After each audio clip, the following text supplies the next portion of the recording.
शास्त्र साफ कहते हैं, जिस शक्ति से ये पूरा संसार चल रहा है वही नारी शक्ति के रूप में हर घर में मौजूद है, हर देह में मौजूद है। नारी को केवल भावुक, सहनशील या त्याग की मूर्ति समझ लेना सबसे बड़ी भूल है। नारी वो चेतना है जो जड़ में भी प्राण फूंक सकती है।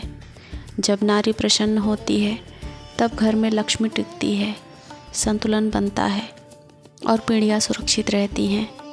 और जब नारी टूटती है तब बिना किसी शोर के पूरा तंत्र बिखरने लगता है।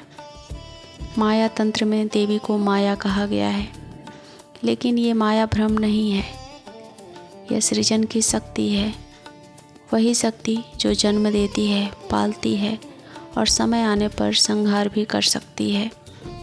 शास्त्रों में साफ कहा गया है कि देवी भोग भी देती है और मोक्ष भी। यानी नारी केवल संसार चलाने वाली नहीं, बल्कि संसार से पार ले जाने वाली भी है। आज की स्त्री सबसे ज़्यादा थकी हुई है, क्योंकि वो अपनी शक्ति को भूल चुकी है। वो खुद को कमज़ोर मानने लगी है, परिस्थितियों का शिकार समझने लगी है। जबकि शास्त्र कहते हैं, नारी की चेतना प्रसन्न हो जाए तो भाग्य अपने आप बदलता है।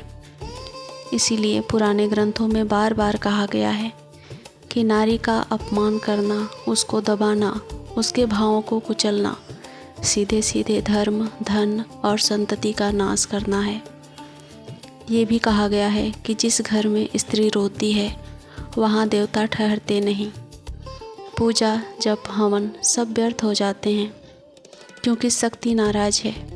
और जहाँ शक्ति नाराज हो वहाँ किसी भी साधना का फल नहीं मिलता।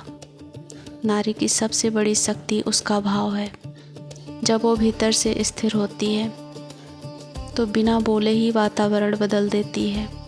इसीलिए शास्त्रों में कहा गया है, नारी को पहले सुरक्षित, सम्मानित और प्रसन्न करो, फिर साधना अपने आप सिद्ध होगी। देवी बाहर नहीं, पहले घर और शरीर के भीतर जागती है। यही कारण है कि तंत्र में कहा गया है, स्त्री स्वयं देवी है। उसे देवी की तरह समझना और संभालना ही सबसे बड़ा साधना है।